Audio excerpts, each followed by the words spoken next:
I want to talk about the Crew 2. I signed up for the beta a long ass time ago and got in and was trying to get my invites because it said like you get 3 friend invites and like I just never got the friend invites to send to you guys, which was a bummer. But I was playing the shit out of it, and Cheesy saw some of it because I was like, I'm gonna look real quick and make sure this is like, can I stream this? Like, yeah. Is there some like backdoor NDA, or is it like go for it? And I was like, I googled the Crew 2 stream, and there was fucking hundreds. Like, well, fuck it, then I'm gonna do it too. Yeah. So I stream it over the. Fuck it, I'm going live. Yeah, going live, and Cheesy hopped in, and it's the same map. Essentially, like it's the same area. It's the same United States drawn by a 4th grader in The Simpsons. Like that's the way I describe the map of the first Crew. And it looks a lot nicer than the first Crew. Where the first one, they made a lot of upgrades by the time you had stopped playing, and I was like trying to get you to get back in. Yeah. And you're like, no, I don't think so. I like the story of the first game. I'm in the minority there, but I really enjoyed the story, which was like undercover cop, but you're not a cop. You're fucking on the you don't exist. If you die, you die kind of deal, and it's overly dramatic and dumb, but I enjoyed it. I thought it was fun. It was like a schlocky, Fast and Furious-y type of story, and I thought it was good. I'm laughing because for some reason when you said undercover cop, it made me think of what the fuck is that movie called Cop and a Half? Yeah. It's like, what does he say? What's that line? Like, I'm a cop. I'm a 8-year-old with a badge. I'm your worst nightmare. With a badge. Like the way he says it, like it just popped in my head. So I enjoyed that. And it was cool to have that kind of something to pull you through the story and to drive you across that map, the progression of it. And I got so much backlash on that to where like the story of this one is it's fucking worse. Like, you're just new racer on the block. You drive anything with a fucking engine, and here's all the shit you can drive. And it's cars, it's off-road. They have motorcycles and ATVs now, boats, fucking planes, and all of that stuff is really fun. I'm not a huge fan of the plane stuff, but I started to get the hang of it towards the end of the beta. What is it, the controls? I just don't like flying planes in video games. Really? It's not fun. Unless it's like Ace Combat where it's super arcadey. And like this GTA. Is not... That was fun. No, it's not. Those airplanes are not fun at all. They're kind of wonky to fly.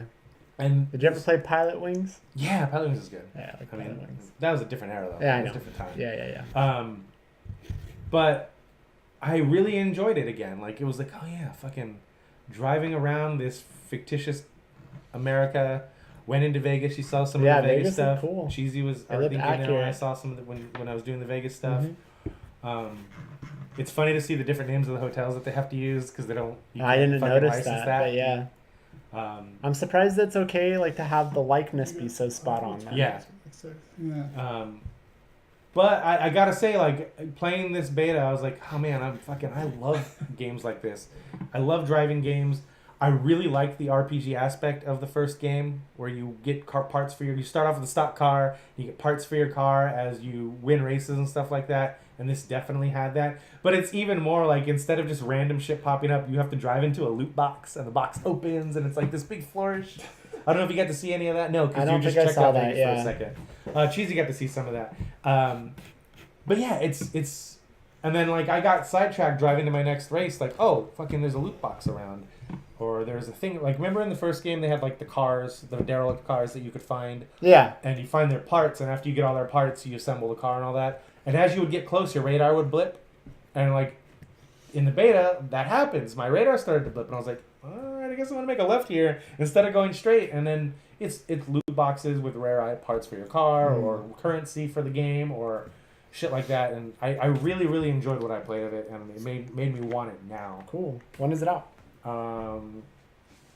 got pushed. It was supposed to be March. I think it's summer. All right. I could be wrong. But yeah, I had a lot of fun with that. So that's EA Crew 2 right? beta. No, that's Ubisoft. 29. Huh?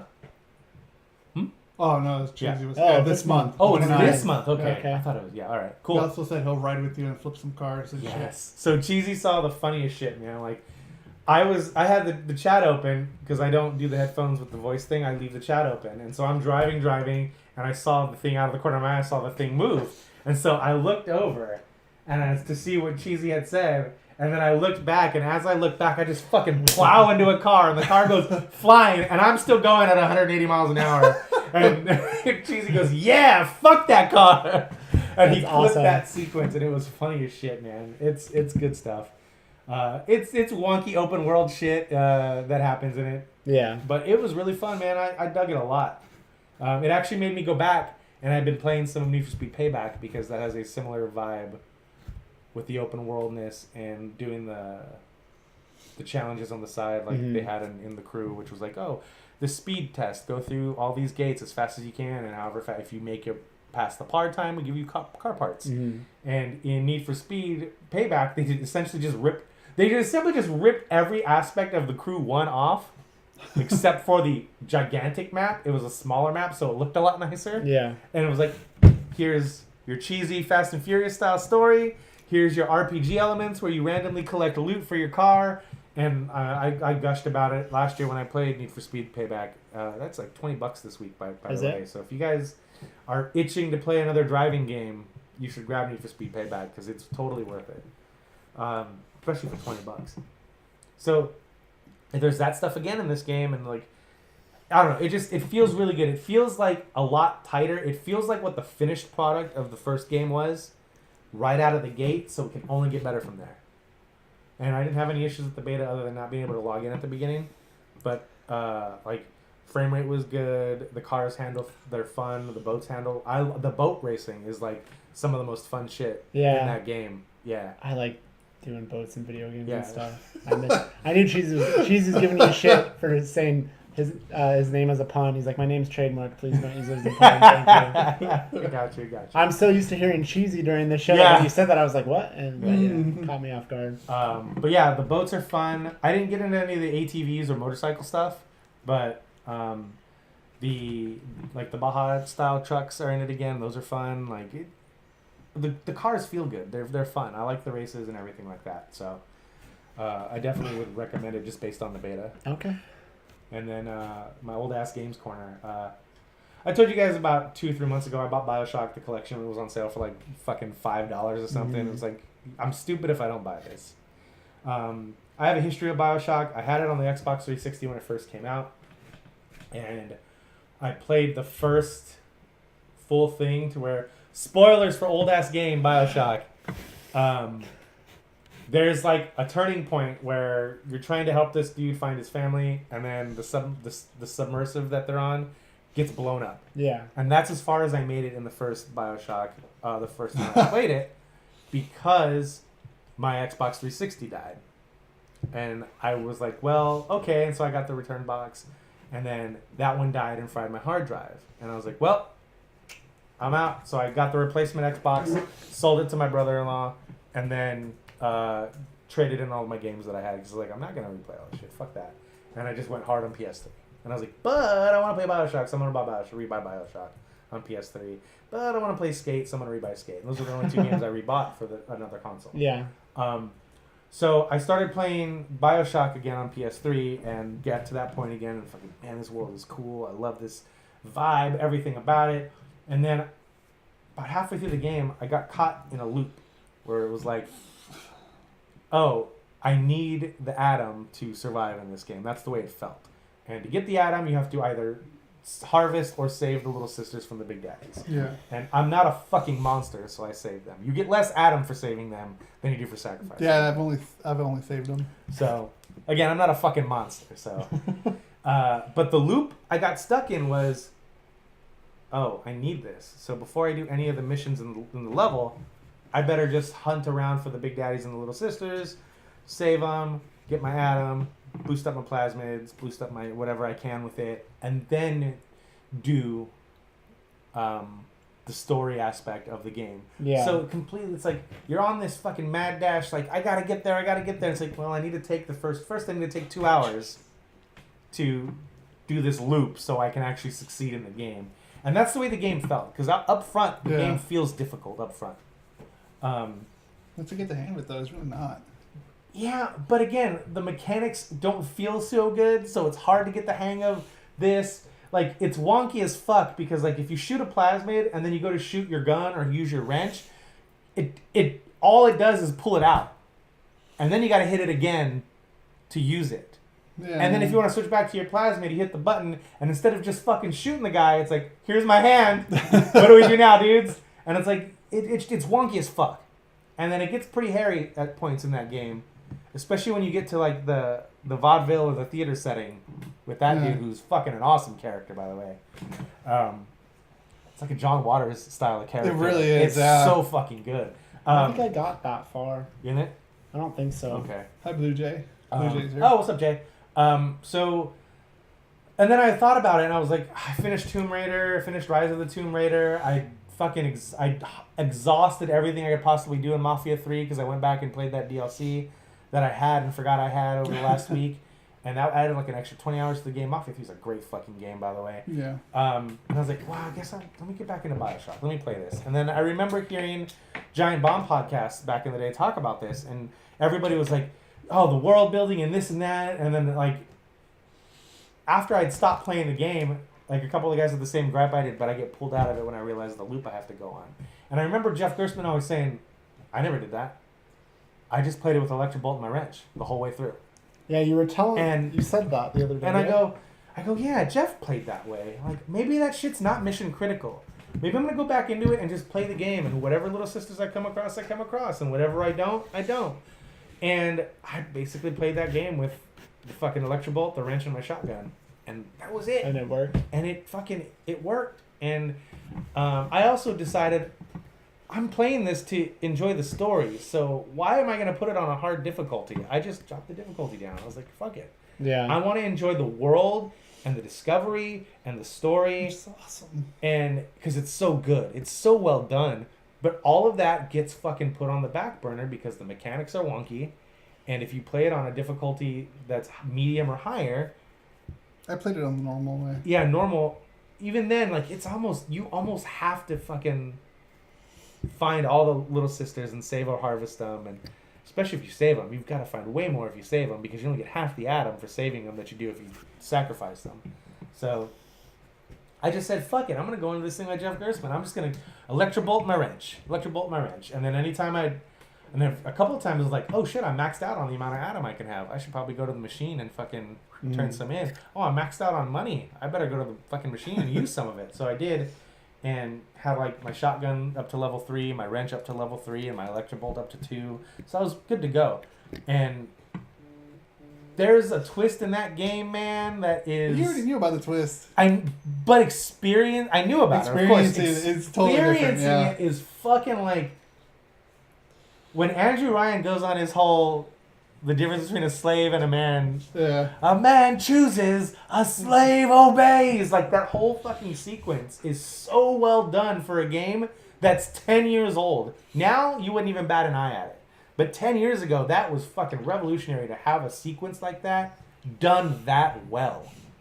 Yeah, that blew my fucking mind when I played And then it. the guy that's supposedly helping you this whole time, he ends up, spoilers again, he ends up being the fucking bad guy. And then you have to go take him out.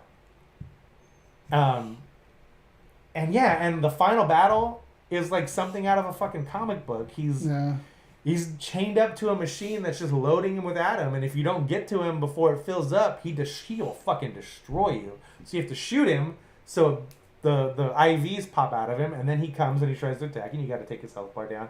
It's a 3-phase battle. Like, it's such an old school style of game. It's a 3-phase battle, and then like those battles, and it gets harder every time. Yeah. And it was good. And I guess I'm assuming because of the way I played and I wasn't a fucking monster, the little sisters helped me big time at the end of that game. Yeah, they do. Like, big fucking time at the end of that game during that battle. Like, they just fucking start filing out of nowhere and taking out the people, the wave that's coming at me so I can focus on the bad dude. And then they come in and fucking finish him off.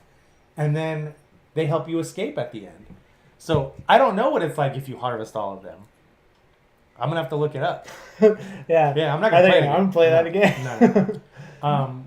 But yeah, I really fucking enjoyed the story and the world and discovery That's cool, man. and the music and the sound design. The combat is wonky as fuck.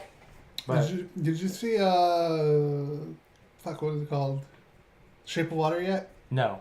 Oh, because when I watched Shape of Water, it reminded me a lot of Bioshock, just the settings of it. Mm-hmm. So I kind of want him to make a Bioshock movie, if per se they ever make one. It's been in development for 10 fucking years. That's never gonna It has happen. been in development? Yeah. Okay, I wasn't sure if not. But yeah, Bioshock is such a great game. I love the setting of like the early 1920s. Yeah. Me too. I'm a sucker for that shit. Yeah. Man. I know I definitely enjoyed it when I first started playing it. I don't remember what got me off of it though. Like I was really liking it, huh? The repetitiveness. I don't know, or maybe something else came out. The shooting feels wonky as fuck. I think Metal Gear and That's mine. because you had it on PS3 like I did, and that came out like almost a year later than the Xbox 360 version, and I think it was 08 for PlayStation or 09 for PlayStation, something like that. Mm-hmm. And I think it came out the same year on PlayStation that Metal Gear and GTA 4 did. Okay. Oh, that could be true. Might be Yeah. right. And I think that's what pulled you out of it. Yeah. I could be wrong. Kindoffunny.com/you're wrong. But yeah, so that might have been. Comments down below. Yeah. Rick was so protective of his drink I just know, now, as if I can't take a drink out of your drink. You can't. Really? I have cooties to you? Well, God, I don't want you eat the top of the can, pretty much. Jeez. But yeah, Bioshock was super Yeah. enjoyable. I'm gonna skip 2 because I played through a little bit of 2 when it came out. Not when it came out, maybe about a year later. Rick and I went to Weekend Confirmed live taping at Smog Castle, and they did a drawing, and I happened to win, and the prize was the collector's edition of Bioshock 2. And, That's right. Yeah. And Billy Berghammer was there. You know Billy Berghammer, Nintendo guy. So he was there. And what was this at? Weekend Confirmed. Oh, Smog that's right. Castle. That's right. And he goes, "You don't look so hyped on it." And I go, I got caught in a loop in Bioshock 1, and it pulled me out of the world, and I just didn't. I really wanted to love that game because I loved it for the first 2 hours, and then when I saw the seams, and I didn't like it anymore. And he goes, "I hear you. You should play this one though, because this one's completely different." And I go, "Okay." So based on Billy Berghammer's suggestion, I was like, "You know what? I trust that guy's opinion. I'll give it a shot." And he's right. It is completely different. And it's a different part of Rapture, and it's super fun and nice and neat, and it's the 20s aesthetic again, and everything's great. But I hate tower defense. And a lot of the battles, a lot of the interstitial stuff boils down to tower defense. Like set up your traps, set up your turrets, set up your guns. Yeah. You don't have to do it, but I got about halfway through that game to where I felt like it was a fucking necessity. Because I just kept dying and dying and dying and dying. I didn't play the second one. So I'm not going to play 2, again, because Ken Levine has pretty much come out and said, fuck Bioshock 2. We didn't do that. Because they didn't do that. It was a different studio. But I will play Bioshock Infinite. And I think I'm going to start that this week. And you never have? I played about the first half of that. Again, Okay. It's my Bioshock routine. I played the first half of it, and I was like, this combat, 6 years later, is still wonky as fuck. Like, they didn't... But I love the setting. I love the aesthetic. I love the music. I love the tone. I love the story. I love the characters, the world, everything about it. It's like, yo, this is your wheelhouse, dude. And then once it gets down to fucking this and this, it just doesn't work cohesively or fun. But I'm just going to drop that difficulty down to fucking baby mode and go through it because I want to play it. I want that story. It's a good plan. I like that plan. And by the way, I was listening to you. I was talking to your brother on here. So I'm not being an asshole. Plus, you guys have to understand, I hear a lot of the stuff that Mike's talking about, already. And Rick and him are more familiar with Bioshock. So if anyone wants to give me shit for being on my phone, fuck you. Don't watch. You got one comment and that got you. Yeah, riled up. Yeah, well, I'm just going to call it out now. Because as I'm doing it, I'm like, man, people are going to be like, Bryce is on his phone. I'm like, I've never heard this before. I'm surprised Cheesy hasn't said anything. He normally calls us out for that. He normally calls us out for that. But you know what? Next time Bioshock goes on sale, man, because I know it will, I'm going to let you know. You should pick it up and just bust it down to easy and go through it because it's one of those experiences that you can't get back. And even knowing everything, because I don't know if you know everything that happens in that story. I knew everything that comes out in that story. Even still. It was like, wow, fuck, man. I mean, a good God story is a damn, good story. A man Yeah. chooses. Yeah. The fucking slave obeys. But yeah, whether you know it, like I said, a good story is a good story. Yeah. Even if you know it's gonna happen, it doesn't Yeah. matter. The last thing I want to talk about real quick was I played the game is out now, Sushi Striker, The Way of Shushido. Mm-hmm. Did you get it? No, I didn't buy that Oh. game.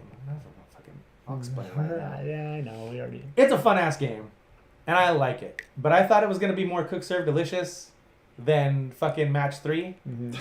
But it's a match 3 game, and it's a match as many as you can, and don't use your controllers. Download the demo. I know. Use the touchscreen. It's super intuitive, and that touchscreen is super responsive, so it works really, really well. I love how fucking anime. It's almost like Naruto-esque, like over the top. It's really fucking cool. And then I saw the price tag, and I'm like, fuck you, $50 for something that even has like a mobile game structure, 3-star structure to each level. I know it gets deeper. I know. So before, I don't know if Cheesy's heard about it or has a Switch or fucking, I don't know. We haven't really talked that much about it. Got that deep into with Cheesy about games. So like, I don't know. Like, but like, remember when Toad Treasure Tracker came out and I said they're making a mistake by doing that 3-star fucking structure and making it feel like it could be a mobile game. And I'm sure it's a great game. And when it comes out on Switch, it's probably gonna be fucking full price, and I'm gonna rail about that too. But yeah, like this is not a $50 game, and it has me really worried for Lumines, because Lumines, even when it originally came out on the PSP, was not a full price title, because, yo, this is a Tetris like it's a puzzle rhythm game, man. Like, video games have changed so much. Like, a game you would have paid $60 for, like on N64 or PlayStation 1, you can't get away with fucking a game like that at full price right now. Like, is that empty? It's not empty. No. Why'd you put it over there? Because Rick moves my drink, so I'm just fucking with him and moving his drink. Sorry. There was a game that came out on PS3 called Skydrift, and it was a air racing game. And it felt like Mario Kart, to me, is the only kart racing game that can get away with being full price, because it has such a lineage and it offers so fucking much. You know? Yeah. Any other kart racing game that ever comes out that has the balls to charge full price, I think should be fucking taken out in the back and shot. Because you can't charge full price for arcade style games anymore. You can't. You can't. It makes no sense, and you're doing your product a disservice, you're doing your fans a disservice, and I think I know this game is going to fucking sell like gangbusters on Switch, and it's probably going to sell well on 3DS also. But for me, it's not a $50 title, and I hate saying like quantity of game versus price, or like time played versus price. They're not fair. I don't think it's fair. But for me, it's not a $50 game. Even though the story seems really funny and fun and over the top, if this game ever goes on sale, even if it's just $39.99 instead of $49.99, I'd probably get it. But like, that $40 price point is a magic number when it comes to games like this. Yeah. I'm looking forward to the Mike Corner a few months from now, or a year When I from now, play it. where it's like, I was wrong. This game is worth $80. and that could happen. It might happen. Yeah, I'm just fucking with you. But yeah, if it goes on sale, I'll pick it up. Or like if Nintendo ever does like a flash sale thing on something that's not a garbage fucking $10 indie game, then maybe I'll buy it. But yeah, I can't see myself spending $50 on it, and it really has me worried for Lumines next month or later this month. I hope they don't have the balls to charge full price for that. I really don't. We'll find out. Okay. And that was pretty much it. Okay. You're not She getting into The says- Witcher yet? No, I only did the first little bit of that. What did you say? Crashing Racing was better. Let's fight. Oh! CTR. Better than Fucking Tim Geddes in this fucking Better chat? than what? Mario Kart? You're wrong, bro. Better than Mario Kart? The only game that ever came close was Mod Nation Races, and I know you'll agree with me. Yeah. Oh. Mod Nation yeah, was okay. fun, except it was a pain in the ass for us to finally get into like a race or whatever Yeah. together. We'd figure it out, but yeah. Save that for next week. Yeah, one of the crazy three predictions that I think Greg Miller threw out there was PlayStation All Stars, and everybody went, "Oh fuck no!" But I really like Battle Royale because it was the opposite of Smash Brothers. You weren't knocking people off to win; you were beating the shit out of each other to build up your power, to use your power-ups. And I thought that was a cool concept.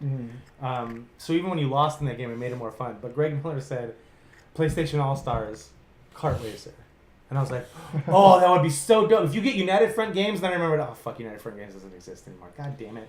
But if it's Mod Nation Racers with PlayStation-centric characters, I'm all fucking in. Because Mod Nation Racers was so much fun. It was fun. Building tracks, designing your character, making cars, like all that stuff was so much fun. But its online infrastructure was so bad at the outset. We still But played we that played quite a lot bit. of that game, man. Yeah. We played a shitload of that game. Did you have that too? Weren't you playing with us?